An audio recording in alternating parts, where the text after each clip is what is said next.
I think we're live. This is a brave experiment from Answers in Atheism. Old man gets on YouTube and tries to show complicated stuff. I think is. But this is old man very excited and happy because of developments in science. Yes, and because of my snails.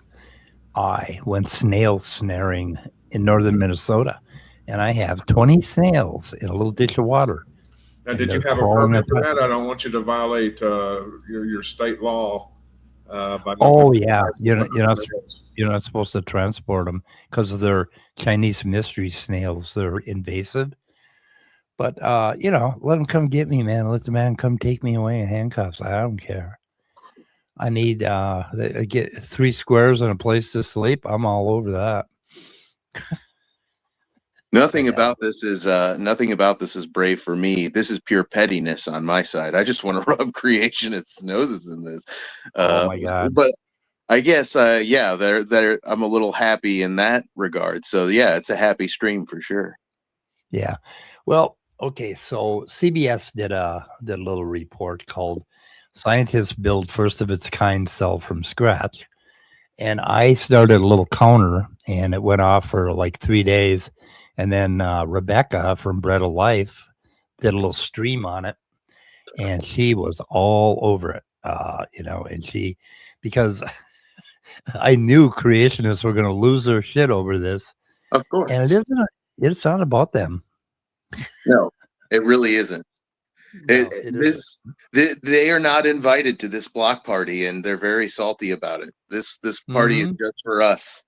It's just for the science acceptors. Yeah. It is explicitly not a fun party for a science denier to be at. And I love that. I absolutely love that for you. Yeah. Yep. So this is Rebecca's little blurb on it, I think. I don't know what form. Is this a YouTube short? It must be, yeah. She did a YouTube short. You know what? I really hate YouTube shorts. You have trouble seeking. When you scroll down, it sends you to a new video.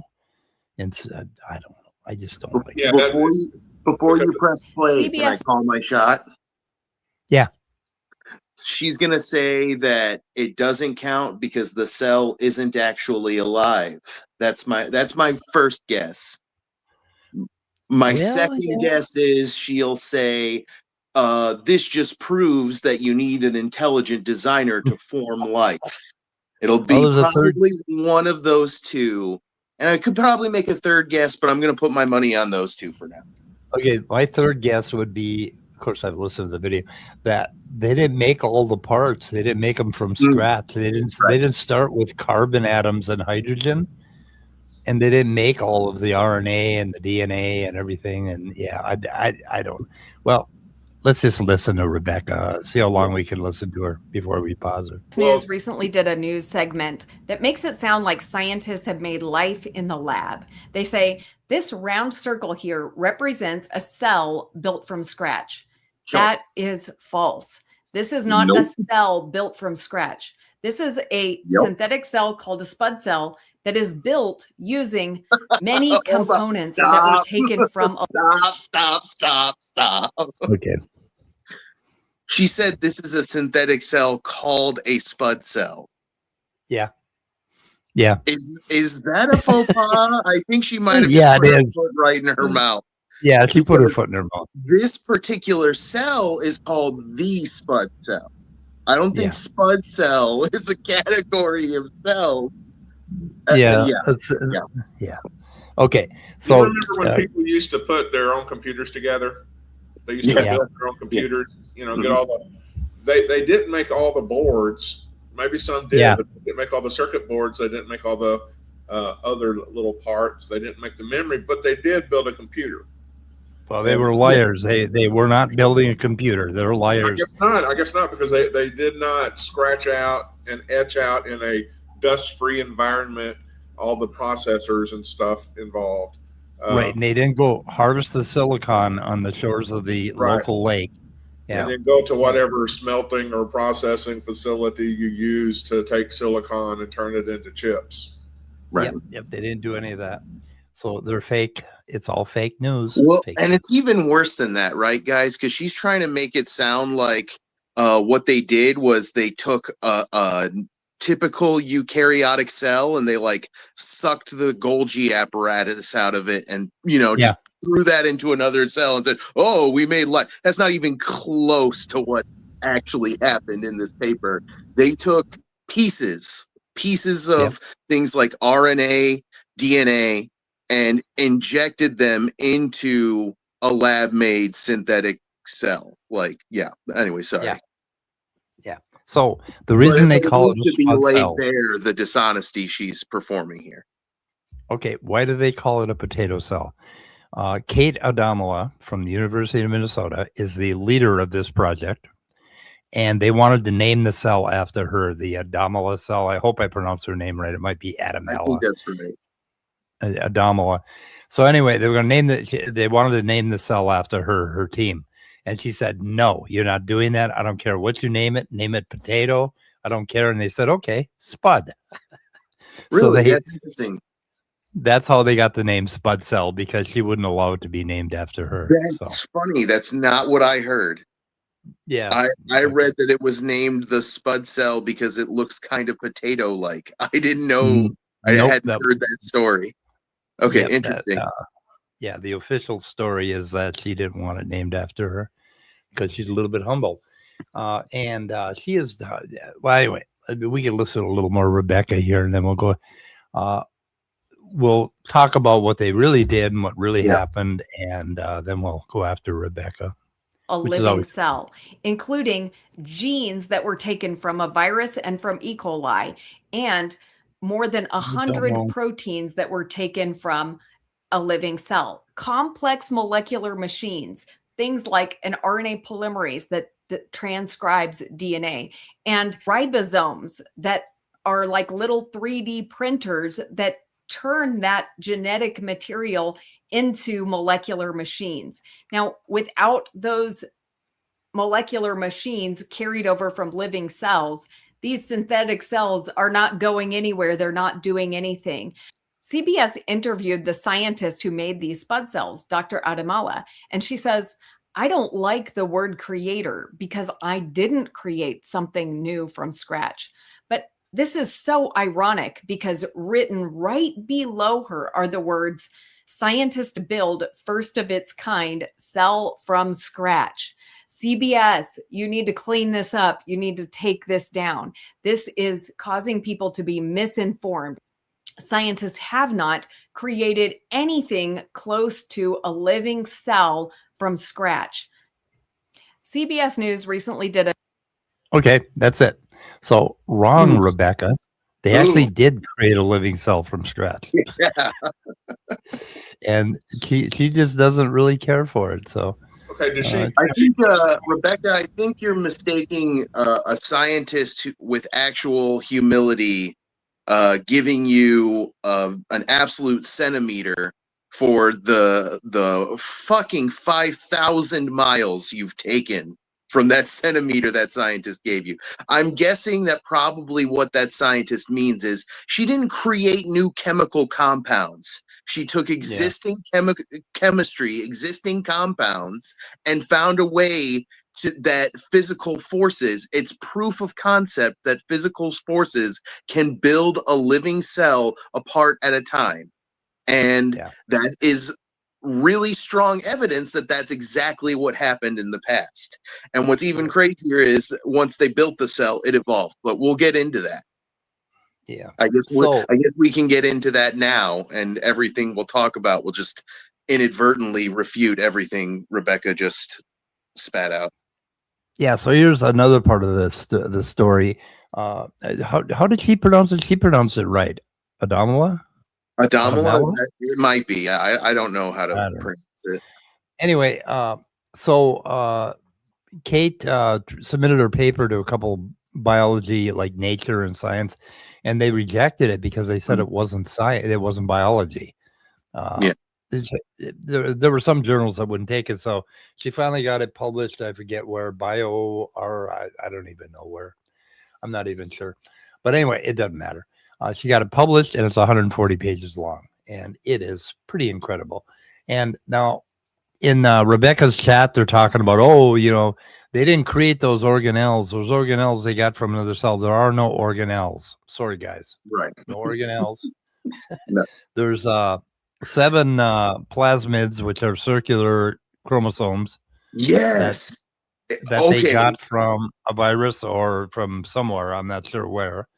How freaking cool is that? Hold on, but let's talk about that for a second, because those aren't just those 7. What did you call them? Plasmids. Those are the thing's genetic material. That's its DNA. That is its genome. Is those 7 distinct DNA molecules rather than a single circular chromosome. That's very cool. Yeah.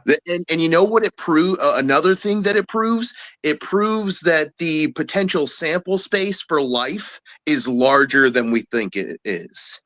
And that is huge for abiogenesis, origin of life studies, and evolution. And here's something incredible.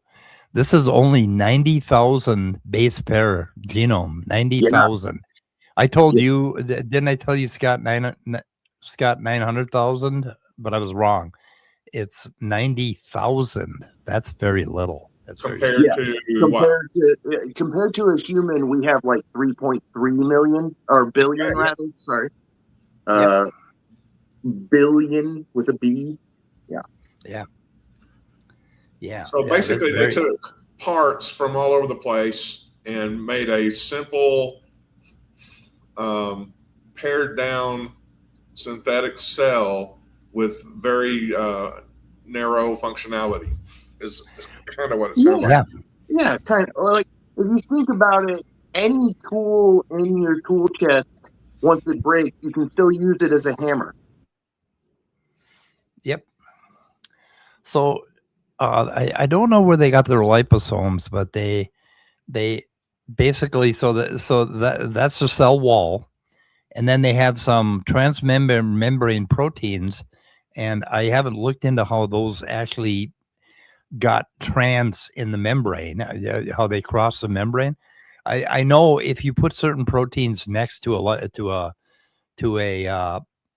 bilayer, they will automatically embed themselves. It's an energy preferred pathway for them to automatically embed themselves. So they have like transmembrane proteins which allow it to eat, so they can feed this thing with little packets of, I think, other liposomes or something that feeder liposomes. Right, and they designed the proteins in the system that allows it to ingest those things and eat, so it can get energy. Yeah, it's so cool. Yeah, it is. And where they came up, the liposomes they're filled with like enzymes, nutrients, ribosomes, sugars, all the things it needs. It's so cool. So the thing that they use to do protein synthesis is called PURE. And PURE it stands for protein synthesis using recombinant elements. What they did is they took E. coli and they took the biomolecules, they purified them, and they just got the ribosomes and a few other proteins and RNAs, just enough. They pared it down to the minimal amount of biomolecules that you need to translate a protein from DNA or mRNA. It works with both into a protein. So that's a part, but that is not a living. That PURE package comes in a little vial, I think, or something. That's my imagination.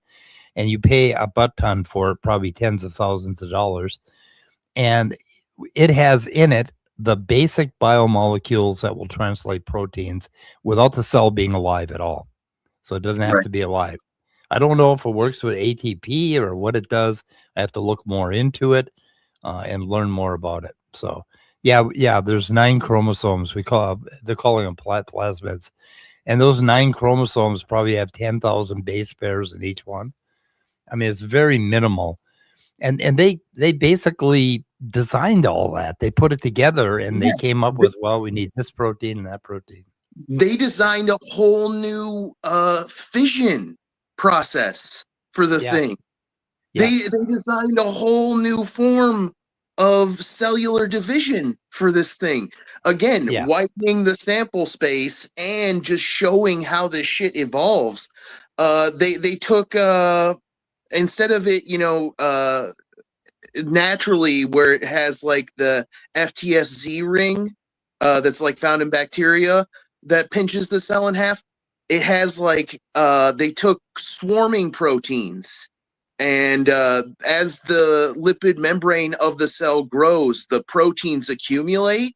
And once the cell reaches a critical size, the mechanical stress exerted by the proteins is what causes the membrane to constrict and split into daughter cell. That is mind-blowing. Literally, my mind is blown. It doesn't use actin or anything like that, so they kind of designed that. But now what the creationists are going to say is, oh no, that's all, that's not how life does it. So it's synthetic. It's like, it's a synthetic cell. Running headfirst into the point now. Still missing it, yeah. They keep missing the point. They keep saying, oh, but it's intelligently designed. But no, it's not a real cell. So then it's not intelligently designed. So they speak out of both sides of their mouth. It's amazing. They'll say, oh, man has never created a cell. It's so wonderful and complex, but it's intelligently designed. But man is the only example we have of something that intelligently designed something, right? So, I mean, like, which is a creationist? Are we incapable? You know what might have been man's most unintelligent design was God. Yeah. Yep, they have to imagine this designer that's like a Superman. He's omniscient and he can do everything at once. He can design so much faster than just regular humans. And humans aren't capable of making the cell because God's cell is too complex. But it's like, wait a minute. Humans are the only example of intelligent designers we have. So fuck you guys. And looking at what we can make now in an observable time span, I bet we'll get to a point where we can make something that's not unlike what billions of years of evolution has given us. We have the final puzzle. We have all the pieces, we can look at the final puzzle. But yeah. Well, yeah, if you start with this and they have a method of natural selection and they can kind of force it through some weird environment, which turns out to be a screen mesh, and they can cause it to divide, and then the fittest ones survive. And if there's replication errors, they could do like a Lenski experiment and run, so many generations. They did that. But what they really want to do is in these little genomes, they want to patch one or two little sections of DNA that create a certain molecule, a certain medicine, right? It'll create a certain chemical compound. So they're going to be able to create their own genetic regulatory networks. And this is just the beginning of this technology. And this is just a real breakthrough that they were able to take very simple components, not like the last time they made a synthetic cell, I think they took an existing bacteria, emptied it out, and replaced it with other guts, something like that. Yeah. And I heard that one up as well. Yeah, but now they're designing the mechanism of division and all kinds of stuff. So we are becoming a little bit like gods. So get this. I don't know if you read this about this part, Mike. Because the researchers are able to manipulate the individual genetic components in spud cell, they were able to induce minor variations into the DNA sequence across different populations of the cells. And guess what they observed? That cells with specific genetic variants grew larger, divided more rapidly, and successfully outcompeted original strains over the course of just 5 generations. They watched the thing evolve. What do they call that? Oh man, I'm sure there's a word for it, but I'm struggling to recall it right now. About evil. Evolution?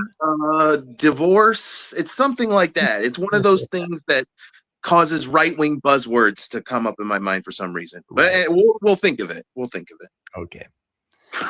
Yeah, here they have slower growth, faster growth, and they're showing they're kind of showing that right here. So anyway. Yep, and let's see what else. So this paper is going to take a while to digest. There's a lot of shit here that I have to learn, and so it's just all of our results. 140 pages. I cannot goddamn believe it. And it should be said, basically choke on it, creationists, choke on it, science deniers. I hope it hurts, and hopefully you learn a lesson. Anyways. Yep.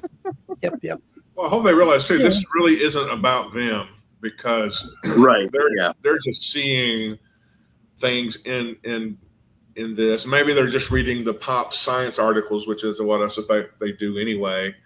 And and they're coming to these false conclusions that, now they're claiming that they created life in the lab or something. But what it is just more ways to produce chemicals, produce medical treatments and things that by getting remnants of cells to do all the factory work.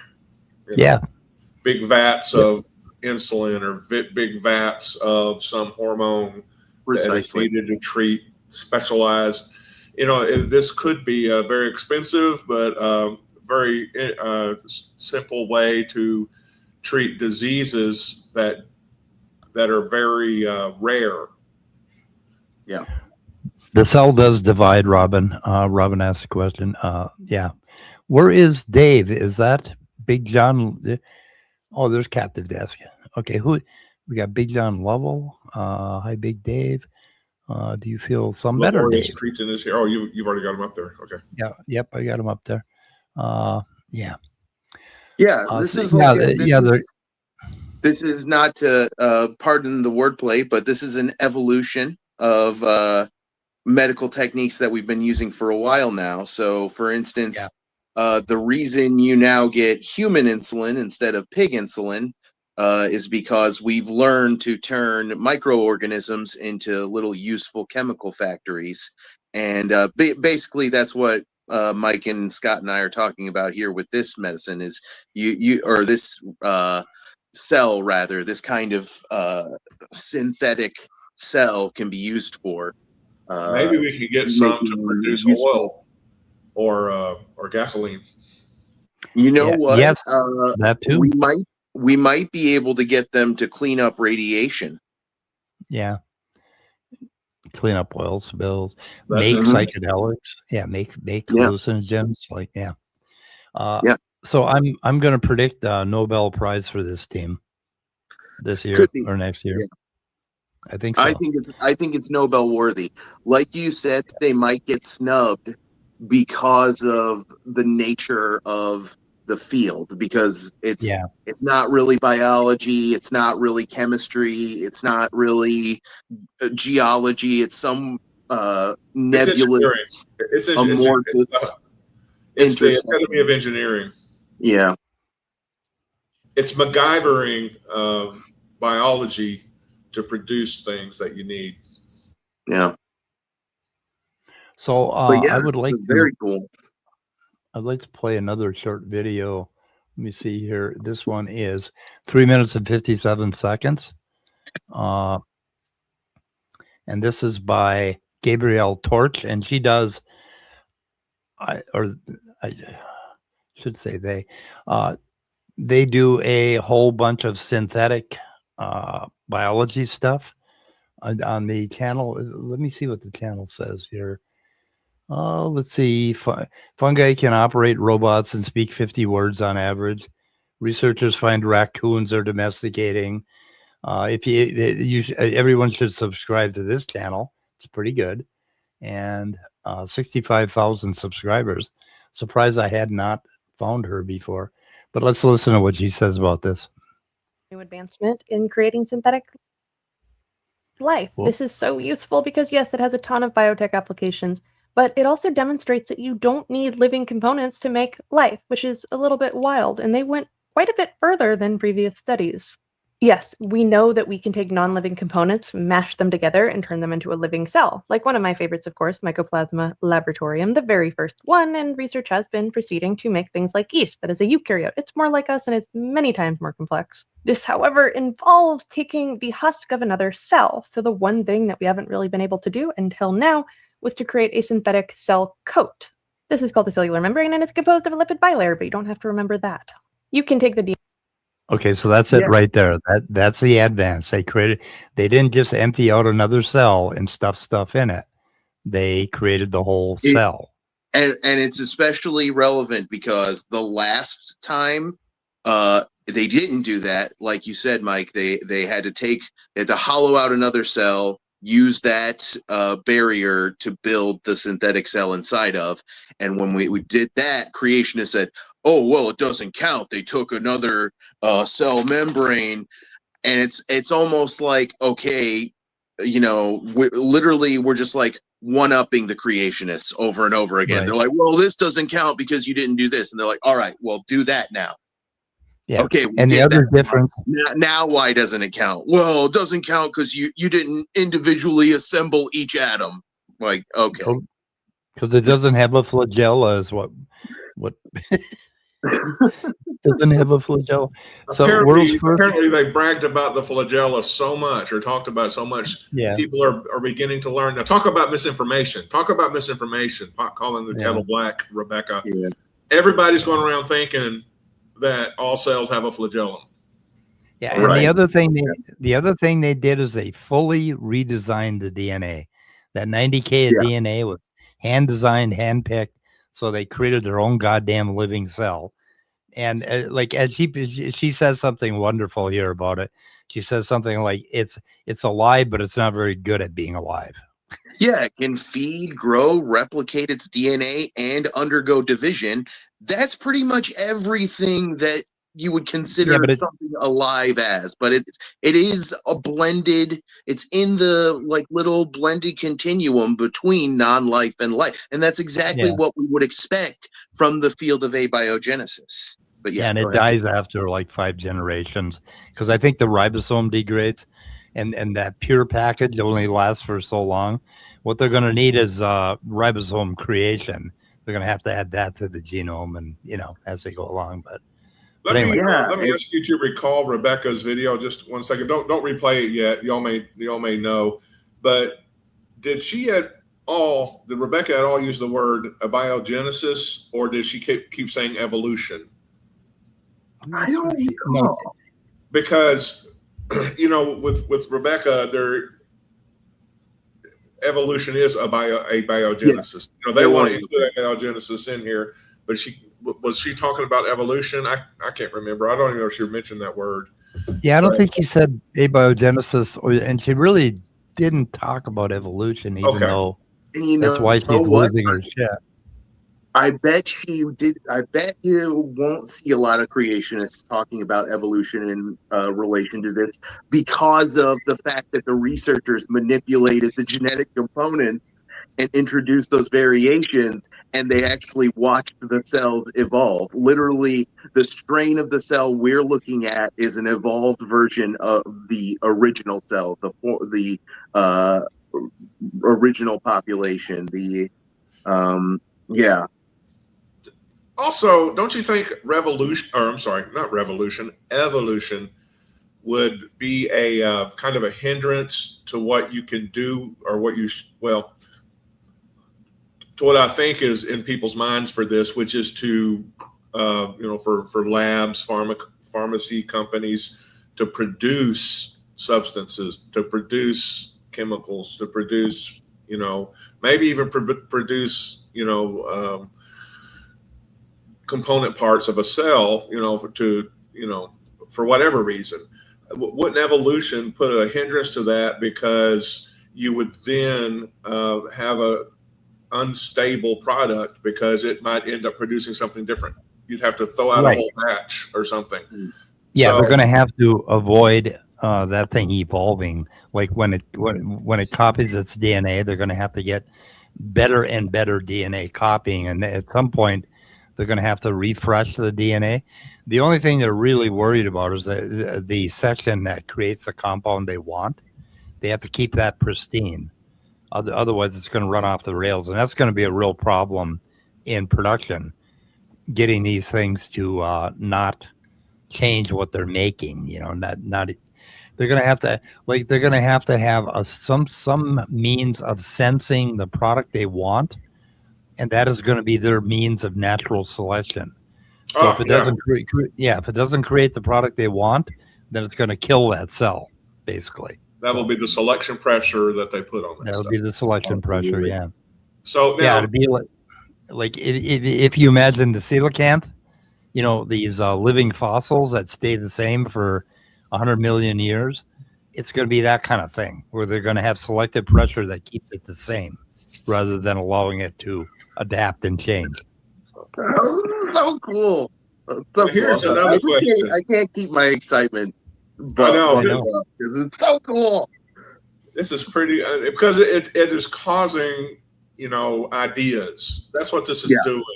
Absolutely. And it's raising questions. So now people can dig up these science channels that nobody ever paid attention to before, but now here we found a channel about synthetic life, or is that what that channel is with this blonde-headed lady? I think so. She has a whole bunch of things. Put the link in the chat, or maybe even just put it in the live chat to that channel. That might be interesting to watch.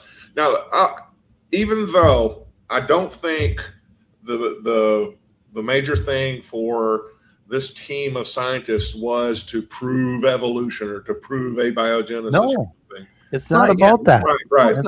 I want to turn the discussion now to this kind of capability as a tool, because there are different models of abiogenesis that propose different paths to possible, creation. Don't say creation. Possible development of life. Wouldn't it be possible to create entities that are similar to what the different teams of abiogenesis researchers are proposing, and put them in a vat and see what happens as they intermingle? To essentially create the conditions that their models say is conducive to producing life, and then see what happens as it develops, or even to just try different scenarios of different components existing together in a heated environment, and just see what develops, what components come together, and what kind of replication happens over time. Yeah, let's listen to Gabriel. Science, Scott? So what? No. I said, you mean they might do science, Scott? Maybe it will be fruitful for further research. I don't know. It sounds kind of godless. I'm just, sounds like heathen stuff. But there are definitely paths to take, I think, with this. Okay, absolutely. We got to get done with one thing first. We're going to get done with Gabrielle first. Okay. And all the videos here and the paper and all that stuff is linked in my description, by the way. DNA out of a cell and then put some new DNA in. And then all of a sudden you have a piece of life that has never before existed on Earth. You just have to assemble its genome. We have already demonstrated that the conditions on early Earth were such that you had all the ingredients for life, that you could make those lipid bilayers and you could make things like ribonucleotides, but assembling them is a different matter. This research group did, named SPUD, and I can comment on the name all day, but that's not really what matters. They created that lipid bilayer in the form of a liposome, which is essentially a synthetic cell coat. It's used in our bodies to transfer all sorts of stuff, potentially DNA, and we aren't really sure exactly what they do, but they seem important. Either way, they can be turned into a living cell. It has 9 chromosomes, or at least plasmids. That's what chromosomes are called in bacteria. They're circular. We may actually have some circular chromosomes in our bodies, but they're not part of our main genetic code. Again, this stuff is very mysterious. We're still figuring it out. While this is just a proof of principle that yes, it can be done, you can create life, and I love that, they do have some work to do, because right now spud is considered alive. It does have metabolism, it can reproduce for 5 generations, but it doesn't really have the complete genome necessary to make things like proteins. They need to give them the capacity to create ribosomes in order to make a functional organism. So technically alive, yes, it qualifies as alive, not very good at being alive. And that makes sense because this I like that. Not very good at being alive. So that would be the weakness. is something that did not evolve on Earth. It's something that we created. Given what we know about life, these are the genes that are necessary to create life. And turns out, yeah, you can. But why do we care? Yes, you can create life. That's neat. It tells us about our history on Earth. But what can you do with it? What we are demonstrating is that you can make programmable cells. You can make a cell that has not existed before on Earth that can potentially do a job.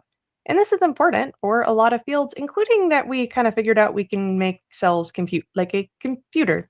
Yeah, we can turn our cells into tiny computers. And that means that you could program cells to do things like chase down cancer. Really important. You could also reprogram the cells in your bodies to be younger, which is something that I've covered recently. I'm a little uncomfortable with the concept of turning cells into computers. I mean, what if they decide to do things that we don't want them to do and do it very efficiently? Although I am also kind of describing cancer. One of the things that I find interesting about this entire topic is how much people protest it, and it's kind of moving the goalpost. And I talk about the same thing with intelligence and AI, but it does apply to abiogenesis. Originally, people said that you could not make ribonucleotides, and then we did it. And then they said, well, you couldn't make ribonucleotides at the same time as a liposome, and then we did it. And then they said we could not assemble it, and then us humans did. And recently, I've heard people say that you need to stop borrowing the cellular membrane from another cell. And turns out, yes, we can do that too. So what's next? It seems like the limitation on this particular study is then giving it things like ribosomes and a cytoskeleton so it can act more like a normal cell and stop being kind of a cruddy form of life. And that seems very possible too. Ultimately, where the goalpost will be is that, well, nobody saw life start for the first time. And that is true. And we probably will never see that happen unless somebody invents a time machine. And that is so far outside of my field. I'm a biologist. I am very excited for creating life, just like I'm excited for creating friends. Do I think all of it is a good idea? No, it's probably a terrible idea in some ways, but it is fascinating. I hope you've enjoyed this. I'll keep you up to date. I'll live for more. Yeah, she is. Pretty cool, eh?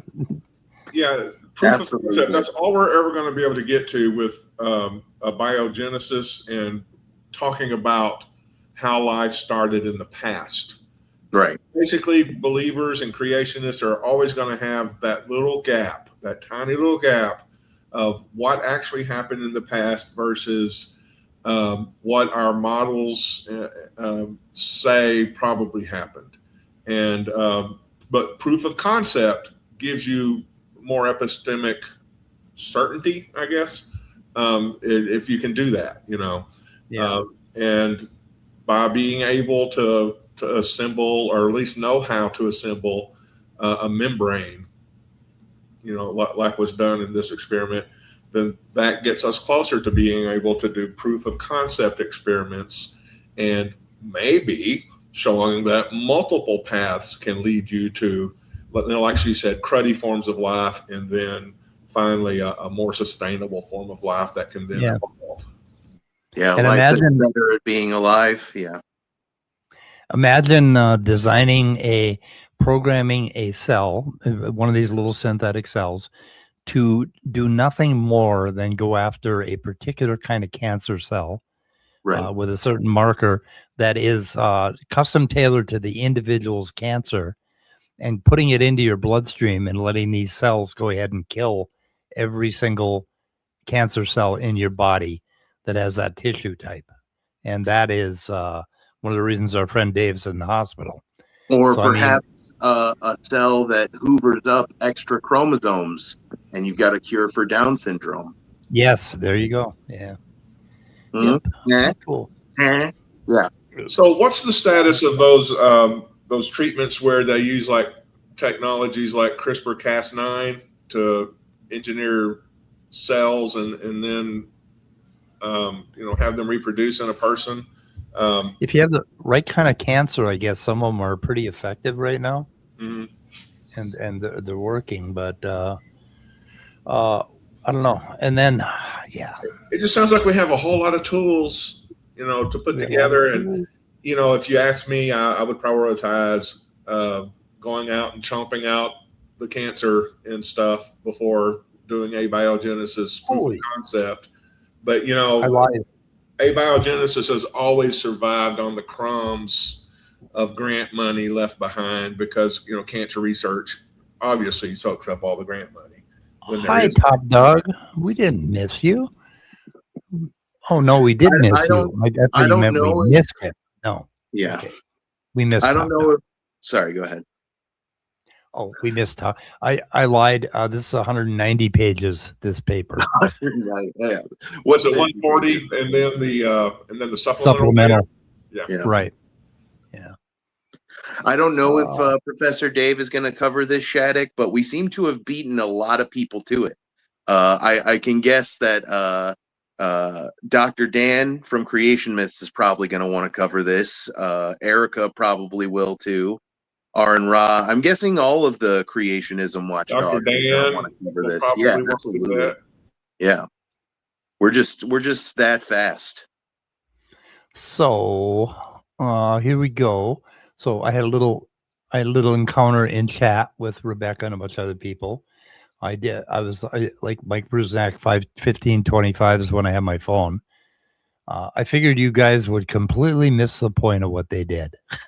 I figured they would lose their shit because they think, oh no, this is trying to prove that evolution happened. It's like, no, you missed the fucking point. She said, I didn't miss the point. It's actually a great idea, but the achievement was misrepresented. No, it wasn't. They created a synthetic cell. Yes, You moron. Okay. And that's, of course, press and YouTube love their clickbait. AIG does this every day as well. You do it and I do it. The point is that they were able to take non-living systems and combine them into an entirely new species, in quotes, which can be extended to manufacture certain chemicals. It is not very good at being alive, as I quoted from Gabrielle. Now you know where I got that. But because I never do anything that's original. But for about 5 generations, it sure looks alive. And I said, if you actually read the paper, you'd be it is very impressive what they accomplished. And 100%. It's incredibly impressive. Yeah. It's like, dude, do you know how hard it is to make good compounds? Like just a good compound. You know how hard that is to do? Getting all of those different compounds into an arrangement as complicated as the one you find in even the simplest thing that could be called a living cell, that's mind-blowing. It's mind-blowing. Yeah, and even, I mean, like if you took a leaf off a tree, I was telling Scott about this earlier, and you took a leaf out of the tree, and your job is to go into each of those cells in that leaf and make one little change. How would you do that? Would you use tweezers? Would you use a really sharp needle? You can't even see the goddamn cells. So, I mean, doing this stuff is very, very difficult in the lab. It takes if you went and looked at what they did, it took them years to figure this shit out and put it together. And I call them my lab rats, is what I call them, because they do all the hard work in the lab. And God, our hats have to be off to these people. Oh, absolutely. This stuff. And then they get assholes like Rebecca criticizing them. It's so just like, I know. Okay. So I said, I am confused by the creationist position on this.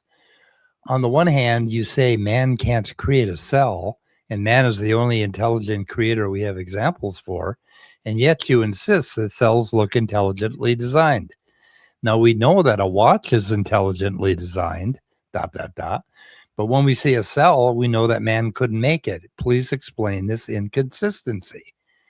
And this moron here comes back and says, you act like there's no mechanical function to any of the parts of the cell. You've clearly not looked into the subject. Knowing me, do you think I've not looked into the subject? Mike, you have to remember that the point of this whole thing is to poke people in the eye, to make yourself feel better about the fact that you chose mythology over science. Right. And then he says the bacterial flagellum, for instance, which we're not fucking talking about, as Dr. Michael B. points out in his book, Darwin's Black Box. it is irreducibly complex. It cannot evolve on its own.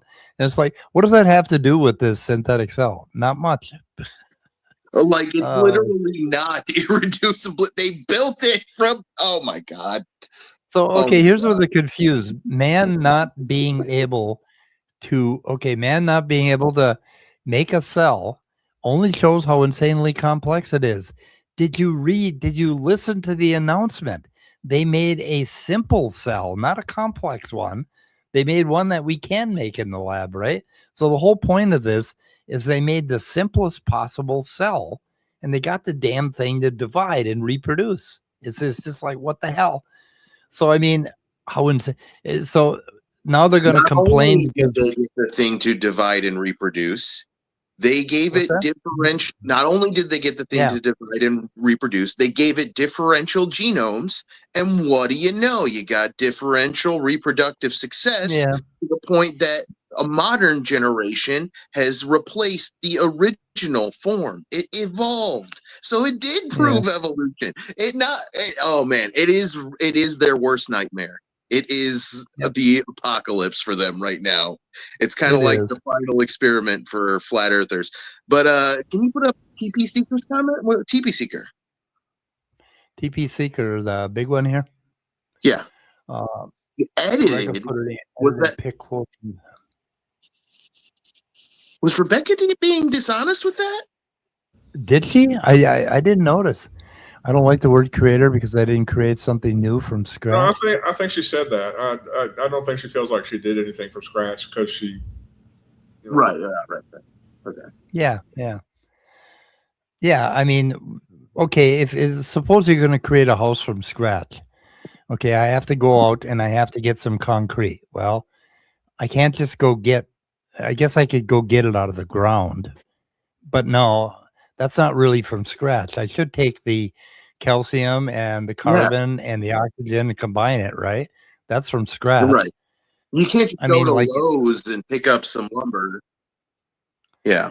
Right. If I make spaghetti from scratch, I have to start with tomatoes, but don't I have to grow the tomatoes first? It's like, I mean, what do you mean by from scratch? It's like, why in the hell, would I create my own potatoes or spaghetti sauce when I can buy it in a jar? I mean, Jesus, even though I do. Anyway. I tried to make a lot. I think we lost Scott.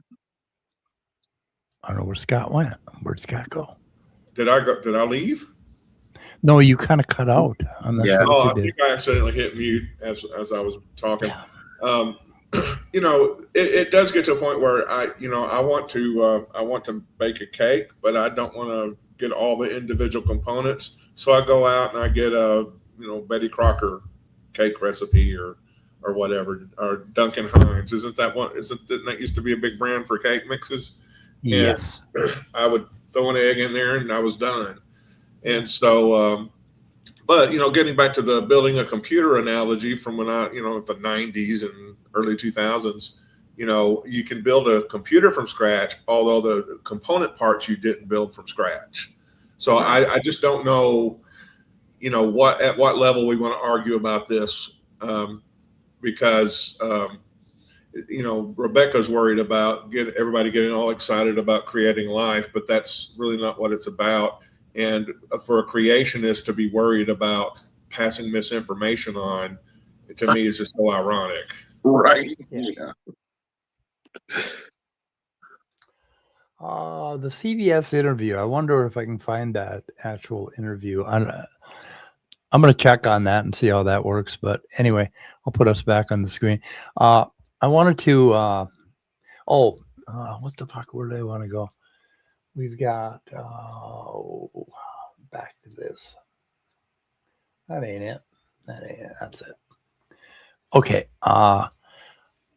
Anyway, these comments are just, they're just, let me read this one, because this shit just over and over again. Man not being able to make a cell only shows how insanely complex it is.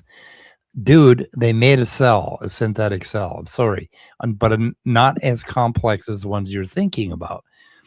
which makes it laughable to assume blind chance without intelligence actually made the cell. And it's like, okay, you're saying that we're not smart enough with intelligence to make the cell. And now you're saying that we have to have intelligence to make the cell. So, I mean, which is it? The thing about cells is that they aren't designed like little machines. And that's something that we're coming to understand, I think, in the last 20 years in biology, that these things are goo. They're a pile of goo, and they're interacting in, like, when one protein has a, like, okay, they'll show a protein and they'll show its little mechanistic pathway about, what it does inside the cell. That one protein also gloms onto anywhere from 200 to 10,000 other proteins. In some manner, it will stick to them. So you got all of this goo interacting, and the net result of that goo interacting is that the cell survives. And if anything goes wrong, the cell doesn't survive. Apoptosis or natural selection kills it. And that one little pile, that certain kind of goo, it's almost like if you were to make soup and you started putting spices in, you put some onions in, you put this and you put that in. I mean, and you taste it and it's like, yuck, that's bad. And then you go ahead and add something else to compensate and something else to compensate for that. And then it's like, oh, that tastes good. So you're naturally selecting your soup. So it's like, so biology is like this massive soup. And it's really interesting. If you get a gene that, say, a gene duplicates, and now you have two genes producing the same protein, and then after a little time, one of those genes gets a mutation, and it doesn't do that anymore, and then the other gene does a mutation, and now the two of those genes together perform the function, even though they're different now. They've changed, right? It'll start performing the function again, and the system survives. But we have evolution. We have a difference. We have two different genes now that can diverge along their own paths. You see what I mean? They compensate for each other. And that keeps happening over and over and over again in genomes. And so it's, I don't know where I was going with all that, but yeah. Okay, it's soup. Man, I think creationist, because I'm sitting here thinking this is a weirdly great metaphor that Mike's delivering for us right now, but I just know some creationist is going to quote this out of context. Oh, well, evolutionist talks about soup. Like, oh God. Yeah, it reminds me. Goo and soup. It reminds me of you remember the meme about a scientist says, "My discoveries are useless if taken out of context," and then the headline says, "Scientist says his discoveries are useless." Yeah. Well, a long time ago, I said on Smokey, I don't know if you remember that asshole's channel. I was in a fight with some other idiot from Donnie's channel, and I said, "Do you think the entire world was pudding 4 billion years ago?" And so they started calling me, my handle is Speed of Sound. They started calling me Speed of Pudding. And that stuck, and they just yuck. And they never listened to what I was actually trying to tell them, because the Earth 4 billion years ago was not one big homogeneous pile of chocolate pudding. It wasn't just one thing. It was a trillion, 100 trillion, a quadrillion different microenvironments. And that's where life developed. There's all these environments. Like if you look at how a fungi basically finds its niche in the forest, where you see mushrooms growing under this tree but not under this tree, you'll see a different kind of mushrooms. What they're looking for is micro niches all over the place. Every organism out there is finding its own micro niche where it will survive, and in some places it gets killed, other places it doesn't get killed, and then it goes on. Oh my goodness, I did it again. Shit, it won't stop. That's a very spooky sounding music. I couldn't stop it. I turned the ringer off and it wouldn't stop. You need to upgrade StreamYard and then have that as your theme music. That's Orphan Black. That's the theme song from Orphan Black, the series.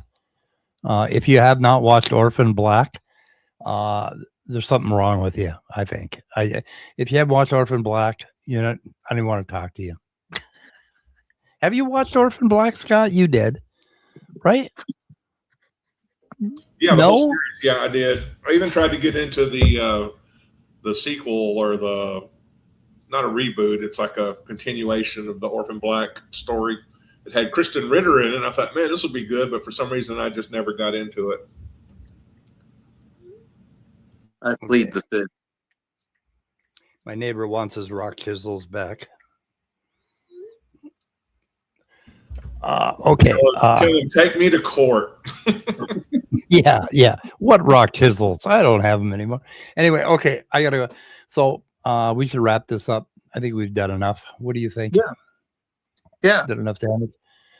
For sure. Anyway, we'll watch you're going to see AIG Canada, AIG here, everywhere. They're going to be putting out video after video about this research team, and it's going to be fun. It's going to be fun. Absolutely. They're going to say anything new, right? No, it'll be all the same old shit. It'll be it's like this guy. They didn't make it from scratch. Oh, it's not actually alive. It doesn't count as life. Oh, you need an intelligent. This just proves intelligent. Yeah, the flagella. That's what really cracks me up about this one guy that Mike just read to us is because he had to go into his notes, and the closest thing he could find as a rebuttal was, "Yeah, but there's the flagellum." Yeah, and it's so just and copy and paste the wrong parts of their script. Loose and then free associations of buzzwords. I hear this word, and so I think about this word from my creationist propaganda brainwashing, and so I just start regurgitating the stuff that makes me feel better about choosing mythology over science again. But the immediate takeaway from all this is it's not really about abiogenesis or evolution. This is about a way of using a very pared down bacterium-like structure or cell-like structure to produce things that we want to produce in the lab. Chemicals. It's insanely bioapplicable. Yeah. Really bioapplicable. For sure. Maybe it can be used to clean up all sorts of environmental damage. Honestly, the possibilities are endless. I've got this on the screen, but he goes on to say this stupid, just this thing this script that they've repeated 1,000 times, for decades now. How much less is it possible for all this to blindly assemble itself out in the chaos of nature? Yeah, atheism is bogus nonsense. There's no actual logic or reason in atheism. We know you hate seeing that typed out, but it's time you guys wake up to reality. Bullshit. Yep. Okay, let's quit. Yep. Okay, guys. Goodbye, everybody. Goodbye, everybody. Goodbye, crew world. Suck it, creationists. Suck it, evolution deniers. Later.